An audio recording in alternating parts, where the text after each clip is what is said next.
భగవద్బంధువులందరికీ కూడా స్వాగతం. మరి విశేషంగా భువనగిరి పగడిపల్లిలో నిర్మితమవుతున్న నూతన స్వర్ణగిరి శ్రీ వెంకటేశ్వర స్వామి దేవాలయం గురించి విశేషాలు చెప్పాలనే ఉద్దేశంతో ఈ సమావేశం ఏర్పాటు చేయడం జరిగింది. మా ఇష్టదైవం కలియుగ వెంకటేశ్వర స్వామి అనాదిగా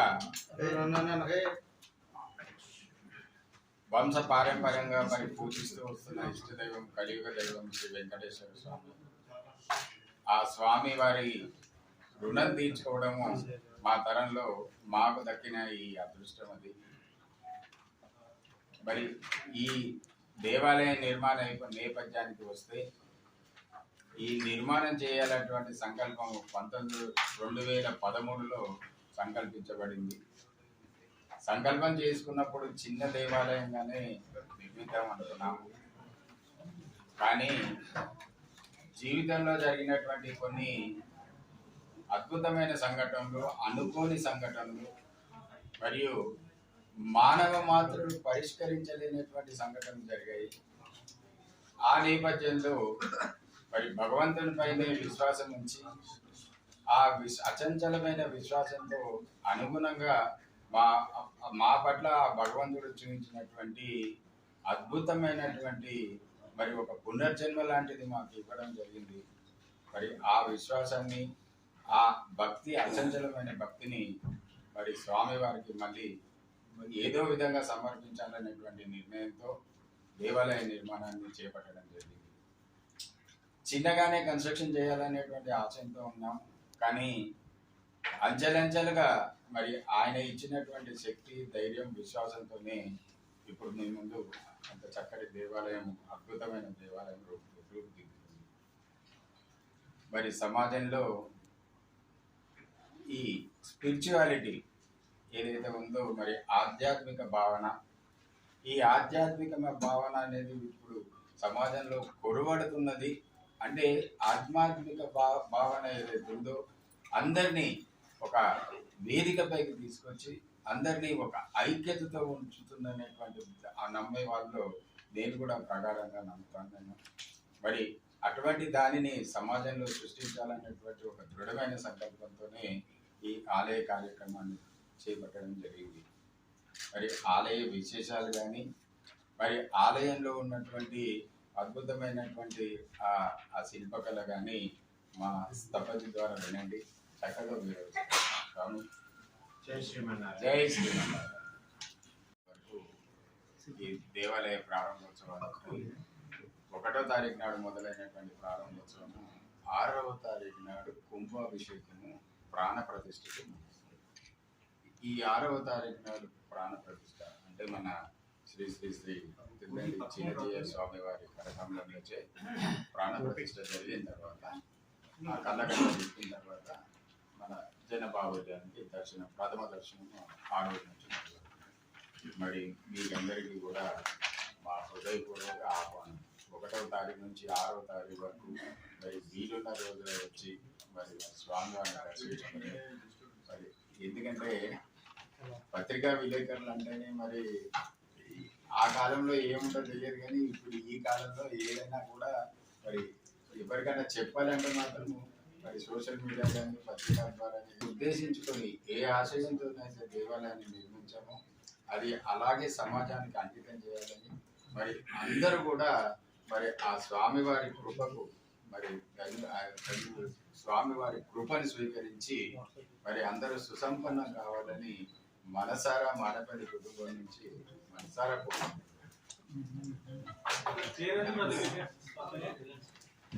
అంటే మీరు తెలుసు కదా, మేము వ్యాపారంలో ఉన్నాం కాబట్టి కొంచెం ఆ సింబలైజింగ్ ఉంటుంది. అది కాకుండా కూడా మరి మనం బంగారు తెలంగాణ కావాలని ఎన్ని రోజుల నుంచో కలలు కంటున్నాం కదా. మరి మనకు కూడా అక్కడ యాదాద్రిలో లక్ష్మీ నరసింహస్వామితో పాటు మనకు ఒక వెంకన్న కూడా వచ్చారు మన మనకు కాపాడడానికి. మరి బాగుంటుంది అనేటువంటి స్వర్ణగిరి దేవాలయం అనేది పెట్టడం జరిగింది. ఇంకోటి మా వ్యవసాయ క్షేత్రంలో ఉన్నటువంటి చిన్న కొండలో అది నిర్మించాలని అప్పట్లో అనుకున్నాము. అదే కొండ మీద దాన్ని నిర్మించడం జరిగింది. ఇప్పుడు ఆ దేవస్థానం పేరు కూడా యాదాద్రి తిరుమల దేవస్థానం. ఇంకేంటి ఆ?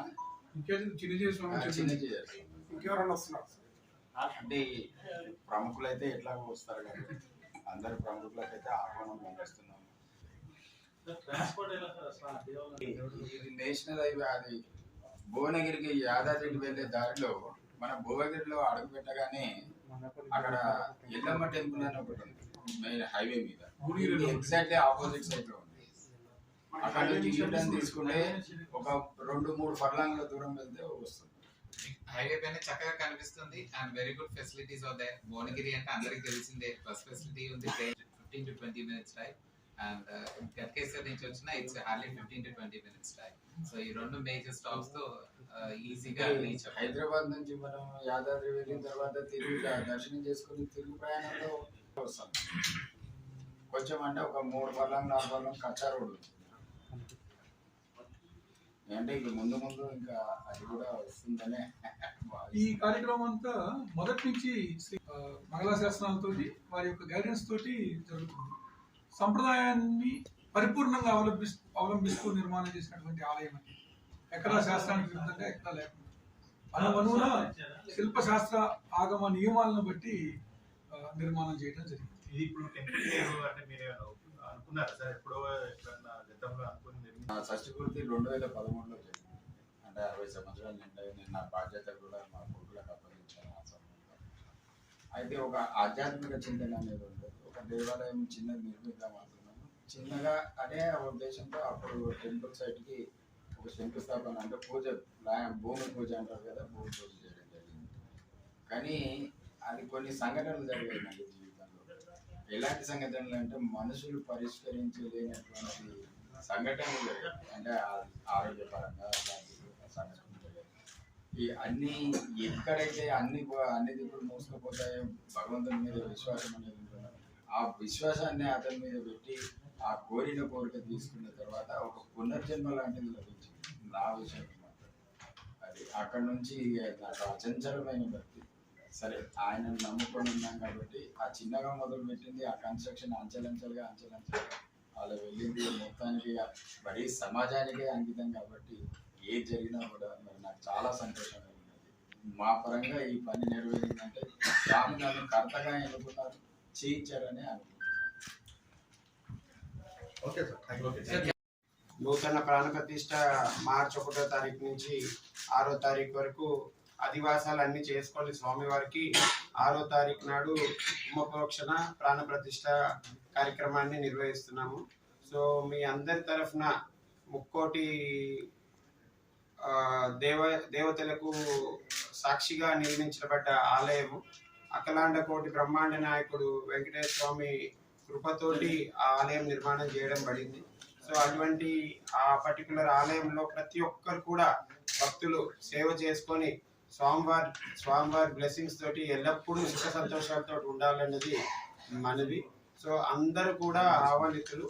సో ఈ ఆలయంని ప్రత్యేకంగా ఒక విశేషమైన భక్తితోటి ఒక విశేషమైన సంఘటనల ద్వారా ఆలయం నిర్మాణం చేయడం జరిగింది. సో ఇప్పుడు అమ్మా నాన్న సంకల్పము, ఆ స్వామి కృప, ఈ రెండు తోడై ఆలయం ప్రాణ ప్రతిష్ఠ చేయడం జరుగుతుంది. అండ్ జీవితంలో ఎప్పుడు కూడా ఆలయం నిర్మిస్తామని మేము ఎప్పుడు ఊహించలేదు, అసలు అటువంటిది కూడా లేదు. కానీ ఆ స్వామి సంకల్పము, ఆ పవరు, వాళ్ళ అమ్మా నాన్నకి ఇచ్చిన అది వాళ్ళ అలా చెయ్యాలి కంపల్సరీ అన్నట్టుగా మైండ్లో స్వామి సంకల్పించి చెప్పడము, ఈ టోటల్ థింగ్ లో స్వామి మహిమని మా కుటుంబంలో మేము ప్రత్యక్షంగా వీక్షించడము. నిజంగా చెప్పాలంటే ఒక వ్యక్తి అన్నిటికన్నా ఇంపాసిబుల్ థింగ్ ప్రాణము. అటువంటి మా అమ్మగారిని మాకు తిరిగిచ్చాడు ఈ స్వామి. అది మేము ప్రత్యక్షంగా ఇంకా స్వామియే మా జీవితము, మనసా వాచ కర్మణ స్వామికి అంకితం చేయాలన్న భావంతో దేవాలయం నిర్మాణం స్టార్ట్ చేయడం జరిగింది. తర్వాత అందరి సహకారంతో స్వామి యొక్క ఆంజనేయ స్వామి యొక్క కృపతోటి నేనున్నాను నీ వెంటనే చేయండి అన్నట్టుగా స్వామి చేయించుకున్నాడు. సో ఒక్కటి చెప్పాలనుకుంటున్నాను, మనము ఎంతో బిజీగా మన లైఫ్ని ముందుకెళ్తూ ఉంటాము. ఈ కలియుగంలో ప్రత్యక్ష దేవుడు శ్రీ వెంకటేశ్వర స్వామి. ఆ స్వామిని పూర్తిగా నమ్ముతూ మనసా వాచా కర్మణ ఎప్పుడు స్వామిని మనతో పాటు ఉంచుకుంటూ ఆ స్వామితో ధైర్యాన్ని తోడు తీసుకొని 10ంతల శక్తివంతంగా ముందుకెళ్ళడానికి 100% మేము సంకల్పించి వెళ్ళాము. అండ్ ప్రతి ఒక్కరు కూడా ఆ అనుభవాన్ని ఇక్కడ విచ్చేసి పొందుతారన్నది నా సంపూర్ణమైన నమ్మకము. ఇప్పుడు రానున్న యువత ఏదైతే శక్తిని పొందాలో, ఒక డివైన్ శక్తి పొందాలో, అది 100% కలియుగంలో వెంకటేశ్వర స్వామి కృపతోటి ప్రతి ఒక్కరు పాత్రలు అవుతారన్నది భావన. జై శ్రీమన్నారాయణ. జై శ్రీరామ్. Actually, నాన్నగారు, అన్నయ్య, సపతి గారు ఇంతసేపు అన్ని చెప్పారు. సో ఇవి నార్మల్ గా ఈ వయసులో ఏంటి, ఎక్కడ వెళ్ళాలి, ఎక్కడ వెళ్ళి ఎంజాయ్ చేయాలి, ఎక్కడ వెళ్ళి we have to look at on అనే ఏజ్ లో అసలు ఈ విషయాలు తెలుసుకొని ఈ విషయాలు లైఫ్ లో ఎక్స్పీరియన్స్ చేసిన తర్వాత it's very big change in the life అని చెప్పవచ్చు. బట్ తప్పకుండా ఒకటి మాత్రం నిజమండి, స్వామివారిని నమ్మితే అన్ని విజయాలే. మన మనసులో ఏది ఉన్నా సరే ఆయన పైన భారం వేసి ముందుకెళ్తే 100% అది సక్సెస్ అవుతుంది. ఆయన ఎల్లప్పుడూ మనతో ఉంటారు. So I pray and I wish everybody అందరూ కూడా స్వర్ణగిరి టెంపుల్, యాదాద్రి తిరుమల దేవస్థానానికి రండి. తప్పకుండా స్వామివారి బ్లెస్సింగ్స్ తీసుకోవాలని కోరుకుంటున్నాను. జై శ్రీమన్నారాయణ. ప్రసాద్ స్థపతి సమతామూర్తి శ్రీ రామానుజాచార్య 108 ఆలయ నిర్మాణాలకి రూపశిల్పి. నేను చీఫ్ స్థపతిగా నేను అందులో పనిచేశాను. అదే సమయంలో మానేపల్లి రామారావు గారి దివ్య సంకల్పంతో భువనగిరి దగ్గర ఒక వెంకటేశ్వర స్వామి ఆలయం కట్టాలి అని చెప్పి ఆహ్వానిస్తే దానికి ఒక చిన్నగా రూపకల్పన చేశారు. మొట్టమొదట ఒక ఫ్యామిలీ టెంపుల్ లాగా దాన్ని చేసుకుంటూ ఉంటే తర్వాత అది అంచెలంచెలుగా మారి ఒక బృహత్ దేవాలయంగా అది రూపుదిద్దుకుంది. ఇది కేవలం భగవంతుడి కృప, ఆచార్య కృప, యజమానుల సంకల్పం అని నేను భావిస్తాను. ఏదైనా మనకు ఒక సామెత చెప్తారు, టాలెంట్ ముఖ్యం కాదు, అవకాశం ముఖ్యం అని చెప్తారు. ఎప్పుడైనా ఒక యజమాని, ఒక కర్త తన మనో సంకల్పం భగవంతుడికి ఎంత కైంకర్యం చేద్దామని మరి భక్తి ఎంతైతే ఉంటుందో దానికి అనుగుణంగా ఆలయం నిర్మించడం అనేది ఒక స్థపతి యొక్క విధి. కాబట్టి ఒక అద్భుతమైన శిల్పకళని అందులో మనం చేయాలనే ఉద్దేశంతో ఆలయ రూపకల్పన చేయడం జరిగింది. ఈ ఆలయంలో ప్రధానంగా విజయనగర శిల్పశైలి, చోళ, చాళుక్య శిల్పశైలి, పల్లవ శిల్పశైలి, హొయసల శిల్పశైలి వీటన్నిటిని మిళితం చేస్తూ ఒక అద్భుతమైన దేవాలయంగా రూపకల్పన చేయడం జరిగింది. విశేషించి మనం మొట్టమొదటి నుంచి కనుక ఆలయాన్ని కనుక మనం పరిశీలిస్తే ఆలయం శ్రీ పాంచరాత్ర ఆగమ శాస్త్ర విధిగా జనాచార్య సంప్రదాయంలో నిర్మాణం చేయడం జరిగింది. తిరుమలని, శ్రీరంగాన్ని, మన భద్రాచలం క్షేత్రంలో జరిగేటువంటి కైంకర్యాలన్నీ వాటికి అనుగుణమైన సంప్రదాయాలన్నింటినీ మేళవింపజేస్తూ ఈ ఆలయాన్ని రూపకల్పన చేయడం జరిగింది. అందులో మనం ప్రధానంగా చూస్తే ఆలయం ప్రవేశ ద్వారం ఉంటుంది, అది రామానుజ ద్వారంలో ఉంటుంది. అక్కడి నుంచి ముందుకెళ్తే అలిపిరిలో శ్రీవారి పాదాల మండపం లాగా ఒక పెద్ద శ్రీవారి పాదపీఠం ఉంటుంది. అటు ఇటు జైవిజులు స్వాగతం పలుకుతూ ఉంటారు. అక్కడి నుంచి మనం మెట్లెక్కి పైకి వెళ్తే ఒక పెద్ద విజయస్తంభం ఒకటి కనిపిస్తుంది. ఆ విజయస్తంభం దాటి కొంచెం ముందుకు వెళ్తే ఒక 5 అంతస్తుల రాజగోపురం మనకు కనువిందు చేస్తుంది. సకల దేవతలు ఆగమ శిల్ప శాస్త్రాల ప్రకారం ఏ దేవతలన్నీ అందులో శిల్పించాలో అన్ని శిల్పాలను అందులో ఏర్పాటు చేసి ఆ రాజగోపురం దాటి ముందుకెళ్తే ధ్వజస్తంభం ఉంటుంది. ధ్వజస్తంభం దాటాక దృఢాల వారు ఉంటారు. ఆ తర్వాత ఒక మహామణి మండపం, మురళీలోల మండపం ఉంటుంది. ఆ మండపంలో అత్యద్భుతమైనటువంటి అనివట్టి స్తంభాలు ఉంటాయి. అనివట్టి స్తంభాలతో పాటుగా మన హంపి విజయ విఠల టెంపుల్లో ఉండేటువంటి సంగీత స్తంభాలు ఉంటారు కదా, ఆ సంగీత స్తంభాలను పోలినటువంటి స్తంభాలను మేము నిర్మించడం జరిగింది. అందులో అక్కడ అష్టలక్ష్మి అమ్మవార్లు కూడా పెంచేసి ఉంటారు. ఈ ఆలయంలో ఒక ప్రధాన ఆకర్షణ, ఒక విశేషం ఏంటంటే సాధారణంగా కృష్ణుడిని 2 చేతులు ఉండే కృష్ణుడిని మనం చూస్తాం. అట్లాగే 4 చేతులు ఉండే కృష్ణుడిని కూడా చూస్తాం, చతుర్భుజ కృష్ణుడు అంటారు. కానీ ఈ ఆలయం శాస్త్రంలో మదన గోపాల కృష్ణ స్వామి అని 10 చేతులతో ఉండే కృష్ణుడి యొక్క రూపాన్ని అక్కడ ప్రతిష్ఠించబోతున్నారు. ఆ మదన గోపాలకృష్ణ స్వామి ఒక యూనిక్ అని చెప్పుకోవచ్చు. కేవలం శాస్త్రంలో ఉంది కానీ బహుశా ఎక్కడ మనం చూడలేదు, ఒకవేళ ఉందేమో మనకు తెలియదు. ఆ తర్వాత పద్మావతి అమ్మవారు సుమారు 12 అడుగులకి పైబడినటువంటి ఒక విరాట్ వెంకటేశ్వర స్వామి రూపం అందులో ప్రతిష్ఠింపబడుతుంది. ఆ తర్వాత ఆండాల్ తాయారు ఉంటారు. భగవద్ రామానుజాచార్యుల వారి సన్నిధి కూడా అక్కడ ప్రతిష్టాపన జరగబోతుంది. ఆ తర్వాత చుట్టూ ఉండే ప్రాకార మండపాల్లో అద్దాల మండపం, తులాభారం, ఆశీర్వచన మండపం, యాగశాల, తర్వాత వాహనాలన్నీ పెట్టుకునేందుకు వాహనశాల, శ్రీవారి వాహనశాల, ఇవన్నీ కూడా కొలువు తీరి ఉంటాయి. ప్రత్యేకంగా విమాన వెంకటేశ్వర స్వామి వారికి మనం విన్నపాలు వివరిస్తాం కదా తిరుమలలో కూడా, అట్లాగే విమాన వెంకటేశ్వర స్వామి ఏం చేసి ఉంటారు. దాంతో పాటుగా తిరుమలలో హుండీ పక్కనే ఉండే లక్ష్మీదేవిని మనం దర్శిస్తాం కదా, సాక్షాత్తు అటువంటి వరద హస్తాలతో ఉండేటువంటి వరదలక్ష్మి కూడా అక్కడ కొలువు తీరబోతోంది. ఇంకొక ప్రధాన ఆకర్షణ ఏంటంటే భగవంతుడికి మనం ఒక విన్నపం చేసేటప్పుడు ఆ విమాన వెంకటేశ్వర స్వామి ఎదురుగా ఒక మనోభీష్ట ఫలకాన్ని ఏర్పాటు చేస్తున్నారు. ఆ మనోభీష్ట ఫలకంలో భక్తులు తమ కోరికల్ని ఏదైనా రాసిస్తే ఆయన కొంచెం గట్టిగా వింటాడేమో అని రాసి మనం అక్కడ విన్నపం చేయొచ్చు. అదొక ప్రధాన ఆకర్షణగా ఉంటుంది. ఇంకోటి ఏంటంటే ప్రాకారానికి మనకి శ్రీవైకుంఠ ప్రాకారానికి 4 దిక్కుల్లో 4 ద్వారాలు ఉంటాయని చెప్పి మనకి శాస్త్రాలు చెప్తున్నాయి. వైకుంఠ గద్యంలో రామానుజాచార్యుల వారు కూడా ప్రాకారానికి 4 దిక్కుల్లోనూ 4 ద్వారాలు ఉంటాయని చెప్పి చెప్తారు. ఈ ఆలయానికి కూడా ప్రాకారానికి 4 దిక్కుల 4 ద్వారాలు, ఒక రాజగోపురాలు నిర్మించడం జరిగింది. అది ఒక విశేషం అని చెప్పుకోవచ్చు.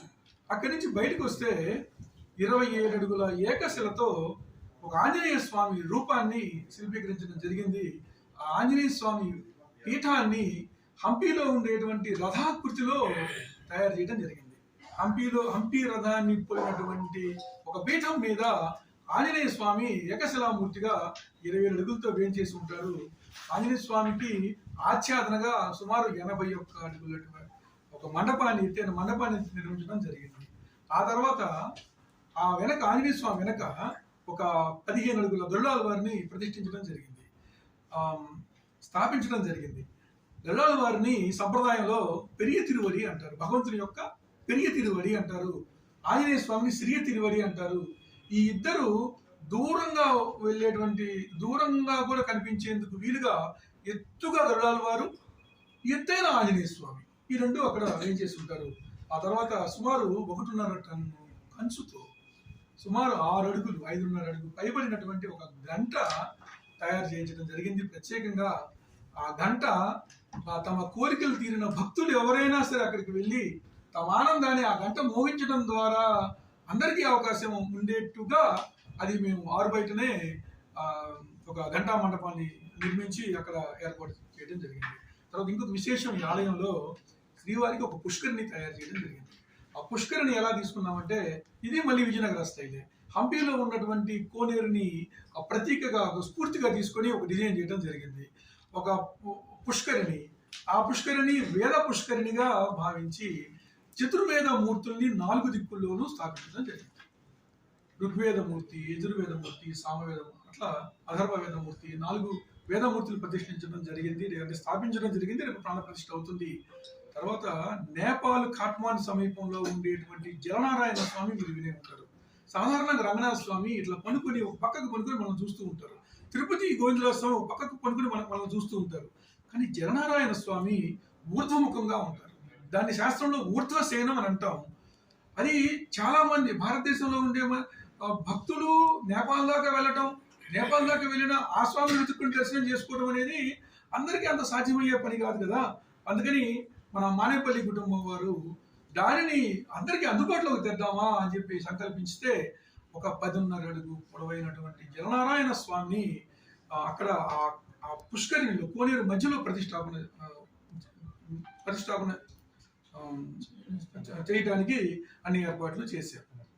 ఆ తర్వాత కొంచెం ముందుకు వస్తే మనందరికీ ఇష్టమైన లక్ష్మీనారాయణ స్వామి, అట్లాగే తిరుమల క్షేత్రానికి అధిపతి అయినటువంటి భూవరాహ స్వామికి 2 మండపాలు ఏర్పాటు చేయడం జరిగింది. ఆ తర్వాత ఇంకొంచెం ముందుకు వెళ్తే అక్కడ స్వామికి ఒక ధన్వంతరి మండపాన్ని నిర్మించడం జరుగుతుంది.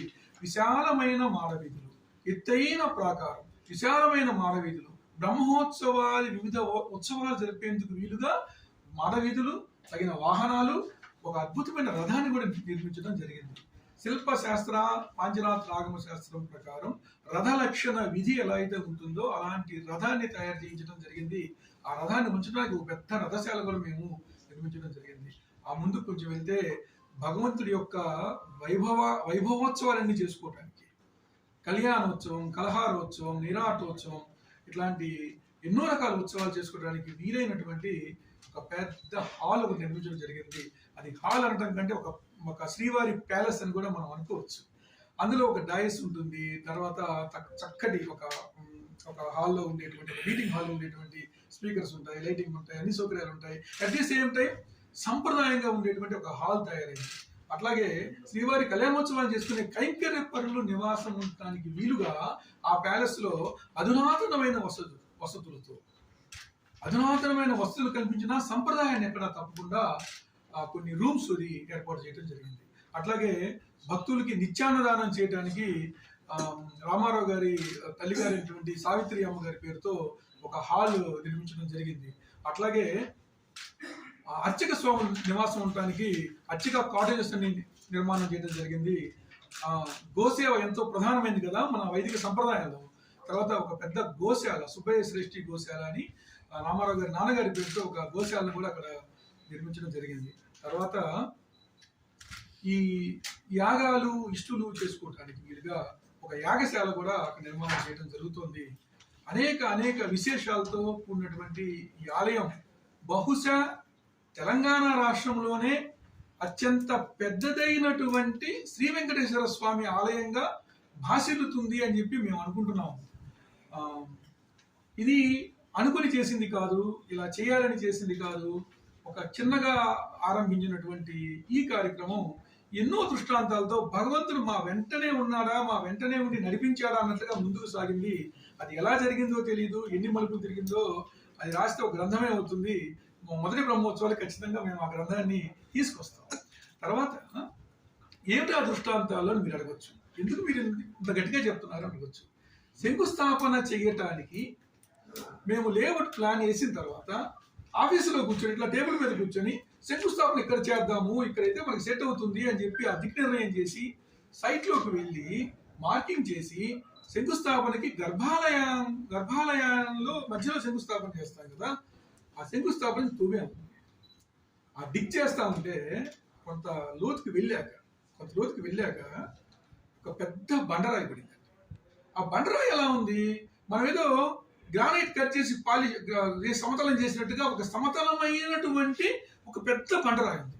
తవ్వుకుంటూ తీసుకెళ్తుంటే అది చాలా పెద్ద బండరాయి. ఎంత తవ్వినా మా గర్భాలయం దాటి వెళ్ళినా కూడా ఇంకా ఉంది రాయి. అప్పుడు వెంటనే ఇక చాలండి, ఇది శిలాంతం వా జలాంతం వా అని చెప్పి అంటారు పునాది తీసేటప్పుడు శాస్త్రంలో. ఆ రాయి వచ్చేంత వరకు అన్నా కానీ, నీరు వచ్చేంత వరకు అన్నా కానీ మనం పునాది తీయాలి. ఆ రాయి వచ్చింది. ఆ రాయి ఎలా ఉంది, సమతలంగా ఉంది. సాక్షాత్తు భగవంతుడు ఆ స్థానంలో తాను నిలబడి ఉండటానికి వీలుగా కొన్ని కోట్ల సంవత్సరాల క్రితమే అక్కడ ఆ శిలను ఏర్పాటు చేసుకున్నారా అన్న భావన కలిగి అప్పటికప్పుడు కొబ్బరికాయలు తెప్పించి సాక్షాత్ భగవంతుడు ఇక్కడ ఉన్నాడు అని చెప్పి మాకు గోచరించి అప్పటికప్పుడు పూజ చేసేసి శంకుస్థాపనకు వీలుగా ఏర్పాటు చేశాం. అది మొదటి దృష్టాంతం. భగవంతుడు అంతర్లీనంగా అక్కడ ఉన్నారు.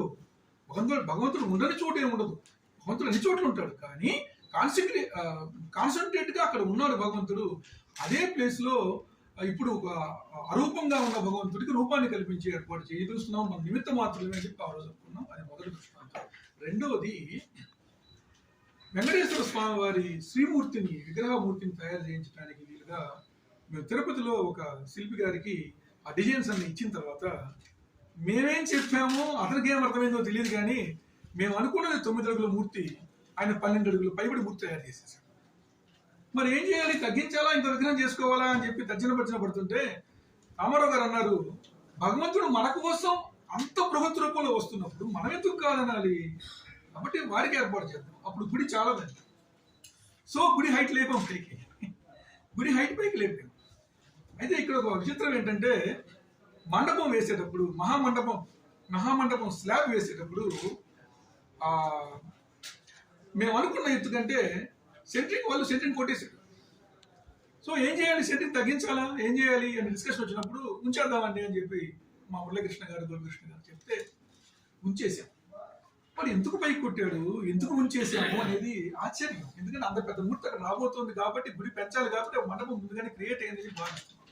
ఇక్కడ ఒక గమ్మత్తు చెప్తాను, ఒక ఆశ్చర్యకరమైన విషయం చెప్తాను. నిజంగా మేమంతా ఎమోషనల్ గా ఫీల్ అయిన సంఘటన ఏంటంటే, అంత మూర్తిని గర్భాలయంలో తీసుకెళ్ళడం కష్టం. అందుకని పైన కప్పురాయి వేయక ముందే విగ్రహాన్ని అయితే గర్భాలయంలోకి చేర్చుకొని స్థాపన చేసి చిన్నజీవి స్వామి రణమూర్తితోటి గర్భాలయంలోకి ముందుగా స్వామిని చేర్చుకునే ప్రయత్నం చేసేటప్పుడు మేమంతా కాన్సన్ట్రేషన్ గా విగ్రహాన్ని కరెక్ట్ గా మధ్య భాగంలో నిల్చోబెట్టాలి కదా, ఆ ప్రయత్నంలో ఉన్నాం. ఆ పైన గరుడాల వారు వచ్చి కరెక్ట్ గా పీఠం స్థాపన చేసే సమయంలో గరుడ పక్షి వచ్చి అట్లా అట్లా అట్లా ఆ కార్యక్రమం పూర్తయ్యేంత వరకు ప్రదక్షిణాలు చేసింది. ఆ వీడియో కూడా ఉంది, ఆ వీడియో కూడా నేను మీకు ఇవ్వగలను. ఆ తర్వాత ఆ గరుడాల వారు వెళ్ళిపోయారు. ఇది రెండవ దృష్టాంతంగా నేను భావిస్తాను. తర్వాత ఇంకొక దృష్టాంతం నిన్నగాక మొన్న అక్కడ జస్ట్ భీష్మ ఏకాదశి ముందు రోజు, దశమి రోజు మేము మా స్థాయిలో గుడి కట్టుకుంటూ వెళ్ళాము, అంటే చేసుకుంటాం తప్ప మేము ప్రత్యేకించి ఎటువంటి ఏర్పాట్లు ఎటువంటి గమనింపు లేకుండా మేము ఖచ్చితంగా మా దిక్కు ప్రకారం తూర్పుకు పెట్టి మేము ఆలయ నిర్మాణం చేశాం. భీష్మ ఏకాదశి ముందు రోజు అక్కడ చిమ్మే వాళ్ళు మేము చిమ్ముతున్నాము అని చెప్పడం కోసం ఫోటో తీసి పంపించారు పొద్దున. అది వెంటనే మురళీకృష్ణ గారు నాకు పంపించారు. ఏంటి అని అంటే, స్వామివారి తలుపులు వేసి ఉంటాం కదా, అంటే ఒక విగ్రహం ఉంది కాబట్టి తలుపులు వేసాం, జస్ట్ స్థాపన చేశాక ఆ తలుపుల మీద కొంత హైట్ వరకు ఎండ పడుతుంది, ఆరెంజ్ కలర్ లో సూర్యకిరణాలు పడుతుంది. నాకు షాకింగ్ అనిపించింది, ఏంటిది అనిపించి వెంటనే మర్నాడు పొద్దున్నే నేను మురళి గారికి చెప్పి పొద్దున్నే 4:30-5 టెంపుల్కి వెళ్ళాను. వెళ్ళి ఎదురు చూస్తూ ఉన్నాం, సూర్యకిరణాలు వస్తాయా, అవి పడితే ఎక్కడ దాకా పడతాయి అని చూస్తూ ఉన్నాం.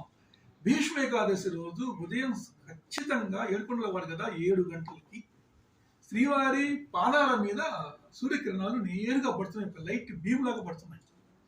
7 గంటల నుంచి భీష్మ ఏకాదశి రోజున ఉదయం 7 గంటల నుంచి 7:07 వరకు శ్రీవారి పాదాలని సూర్యుడు తమ కిరణాలతో ఆరాధించుకోవడం ప్రత్యక్షంగా జరిగింది. ఇది మేమేమి ప్లాన్ చేసుకుంది కాదు, యాదృచ్ఛికం. ఇంకా మేము ఈ భీష్మ ఇప్పుడు దాకా ఈ 2 రోజులు ఇంకా ఎమోషన్ నుంచి ఇంకా బయటికి రాలేదు మేము అనిపించింది. ఏమి కోఇన్సిడెన్స్ ఏంటి, భగవంతుడు అక్కడ ఉన్నాడు, ఏం చేస్తున్నాడు. మేం చేసిందల్లా వాళ్ళు సంకల్పించారు, మేము నిర్మాణం చేసిందల్లా వారి యొక్క అదృశ్య రూపాన్ని కల్పించడమే జరిగింది. ఇది ఒక వైభవమైనటువంటి శ్రీ వైష్ణవ క్షేత్రంగా విరాజిల్లబోతుంది అని చెప్పి భావిస్తూ ఉన్నాను. చాలా సంతోషం మీ అందరితో ఈ విషయాల్ని పంచుకోగలగటం, చాలా సంతోషం. నమస్కారం. సుమారు 7 సంవత్సరాలు అనుకోవచ్చు. ఎన్ని ఎకరాలు సార్ మొత్తం? 22 ఎకరాల సైట్ అండి. సుమారు ఎంతమంది శిల్పులు పనిచేసారు సార్?